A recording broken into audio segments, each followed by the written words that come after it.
Alemania 2006. Una Copa del Mundo que sucedió hace 19 años. Hace casi 2 décadas, Alemania recibió este mundial con muchas expectativas y vaya que fue una Copa del Mundo memorable. Uno de los mejores mundiales de la historia. En mi opinión, el mejor. Y en la opinión de muchos, el mejor de los últimos tiempos. Se dieron muchos factores que contribuyen a esta idea. Primero fue el Mundial de las Estrellas. Muchos futbolistas de élite que marcaron una época en los 90 participaron de este mundial ya como veteranos, y después muchos de la nueva generación, las que nos marcó a muchísimos, también debutaron en ese mundial, ¿no? Entonces fue el Mundial de las Estrellas, absolutamente. Fue un mundial que tuvo selecciones con planteles muy competitivos. Fue un mundial muy competitivo. A partir de cuartos de final en adelante, creo que cualquiera, salvo Ucrania, podía ser campeón. Muchas selecciones estaban a la altura para llegar muy lejos. Y por supuesto es un mundial que nos dejó partidos memorables, partidos de los cuales hablamos incluso hasta el día de hoy. Fue el Mundial de las Estrellas, sí, porque tuvo jugadores tremendos, como decía hace un rato, que marcaron una época en el fútbol. Por ejemplo,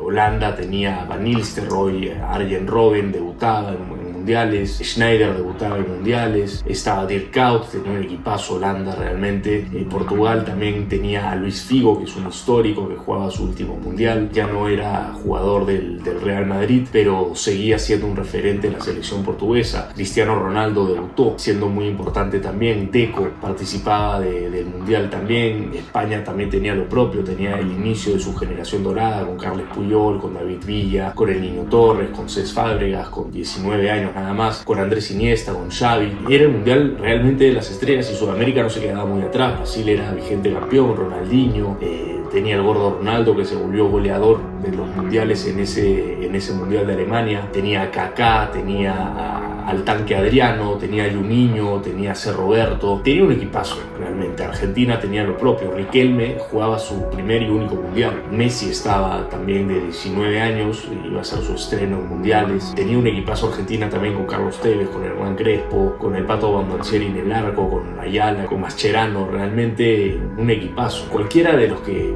jugaron un cuarto de final, salvo Ucrania, a pesar de que ellos también tenían a Shevchenko, podía ser campeón del mundo. Realmente un mundial plagado de estrellas, y varias se quedaron afuera. República Checa, que tenía un equipazo con Peter Cech en el arco, con Pavel Nedved en la volante, ¿no? Jugador de la Juventus, Balón de Oro recientemente, realmente una gran selección, y se quedaron afuera, ¿no? Italia los dejó afuera, compartían grupo con Italia, Estados Unidos y con Ghana, ¿no?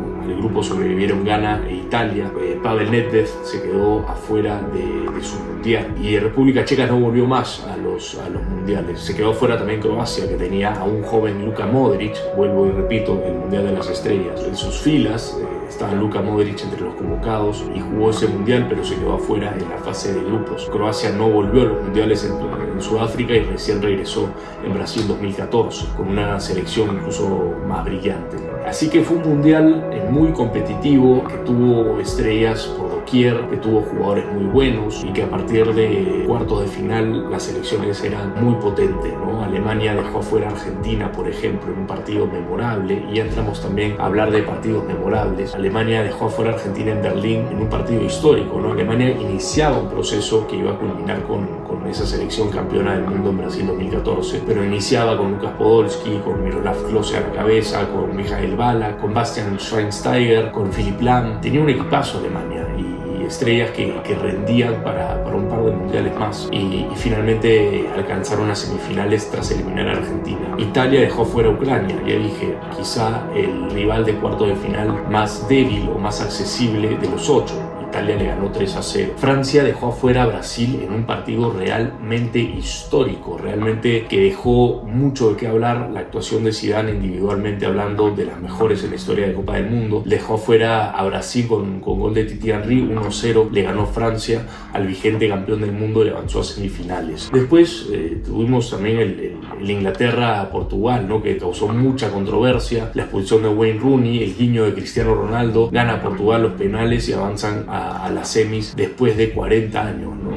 algo realmente increíble. Y bueno, tuvimos partidos realmente históricos también antes de los cuartos de final. En grupos, Ecuador sorprendió y le ganó a Polonia, avanzó a los octavos de final. Finalmente Inglaterra los termina dejando afuera, pero fue una gran campaña de los ecuatorianos, la mejor en su historia mundialista, ¿no? También tuvimos una muy buena participación de Ghana, que clasificó de su grupo, pero finalmente se quedó afuera a manos de Brasil, donde el gordo Ronaldo, el fenómeno Ronaldo Nazario, se convirtió en el goleador histórico de los mundiales con 15 goles, ¿no? Ese récord solamente le duró 2 mundiales más. Partidos históricos: Italia le gana a Alemania, una semifinal tremenda, una semifinal que significó la repetición 36 años después de aquel partido del siglo, de aquella semifinal también de Copa del Mundo en México 70, que gana Italia 4-3 después del tiempo extra, ¿no? Esta vez también hubo tiempo extra, 0-0 quedó el marcador después de los 90 minutos y bueno, Italia tuvo que esperar hasta el minuto 118 para romper el marcador. 1-0 gol de Grosso y después el gol de Del Piero para que signifique el 2-0 y confirmar que Italia era finalista, ¿no? Francia hizo lo propio, eliminó a Portugal en la otra semi. Zidane nuevamente dio la hora, nuevamente fue héroe,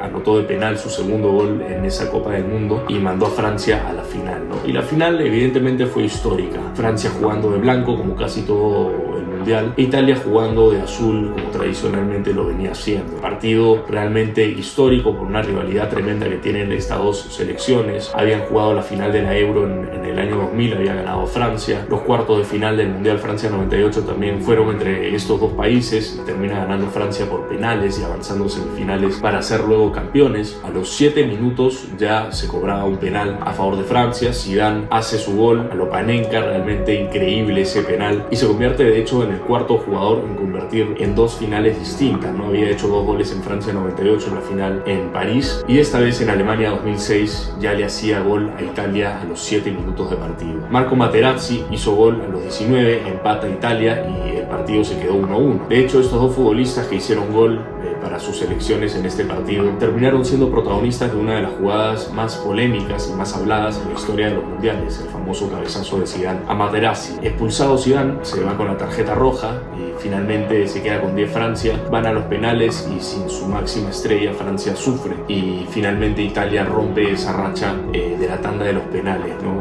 Le gana a Francia la final y suma su 4ª estrella en el pecho. ¿Qué pasó después? Bueno, Francia ganó un mundial en Rusia 2018 e Italia no clasificó más de grupos de los mundiales, ¿no? Se quedó fuera en Sudáfrica, se quedó fuera en Brasil y ni siquiera clasificó a Rusia ni Qatar. Vamos a ver si Italia finalmente llega al mundial de Estados Unidos, Canadá y México del 2026. Faltan exactamente 305 días para esta Copa del Mundo y veremos qué nos trae esta selección. Por su parte, Francia viene de ser campeón en Rusia y subcampeón en Qatar y quiere seguir manteniendo esa racha en lo que va a ser el último mundial como director técnico de Didier Deschamps. Gracias por ver el video, nos vemos en la próxima edición de Crónicas Mundialistas.